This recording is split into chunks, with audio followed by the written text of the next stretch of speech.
Afghanistan India మధ్య స్నేహ సంబంధాల్లో మరో కీలకమైనటువంటి ముందడుగు పడింది. ఆ దేశంలో ఆఫ్ఘాన్ హిందూ రీసెర్చ్ సెంటర్ను కూడా ప్రారంభించడానికి కాబూల్ అంగీకరించింది. ఈ ఒప్పందంతో రెండు దేశాల మధ్య సంబంధాలు మరింత బలపడతాయని భావిస్తున్నారు. ఈ సెంటర్ ప్రధానంగా వ్యవసాయ పరిశోధన, స్థానిక వ్యవసాయ ఉత్పత్తుల సామర్థ్యం పెంపుతో పాటు రెండు దేశాల మధ్య సాంస్కృతిక, చారిత్రక వారసత్వాన్ని పరిరక్షించే విషయంలో దృష్టి సారిస్తున్నాయి.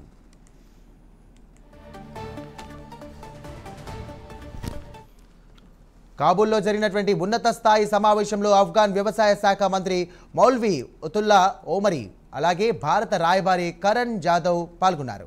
40 ఏళ్ల యుద్ధాలు, వాతావరణ మార్పులు, కరువులు, అక్కడి పంటలపై దాడులు, దానివల్ల ఆఫ్ఘనిస్తాన్లో వ్యవసాయ ఉత్పత్తి దారుణంగా పడిపోయిందని అతావుల్లా అన్నారు.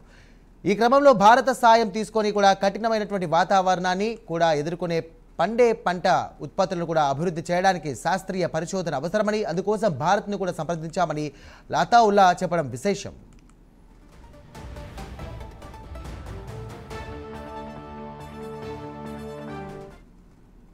ఇక ఆఫ్ఘనిస్తాన్ అభ్యర్థన మేరకు ఆఫ్ఘాన్ హిందూ రీసెర్చ్ సెంటర్ను కూడా స్థాపించే ప్రక్రియ ముందుకు సాగుతుందని, వ్యవసాయ రంగంలో కొత్త ప్రాజెక్టులకు సహకారం భారత్ అందిస్తుందని కరణ్ యాదవ్ హామీ ఇచ్చారు. అలాగే ఆఫ్ఘాన్ వ్యాపారులకు వీసా ప్రక్రియలను సులభతరం చేయడం, వ్యవసాయ పశువుల ఉత్పత్తుల ఎగుమతులకు కూడా సాయం చేయడం వంటి అంశాలపై కూడా ఈ సమావేశంలో చర్చ జరిగింది.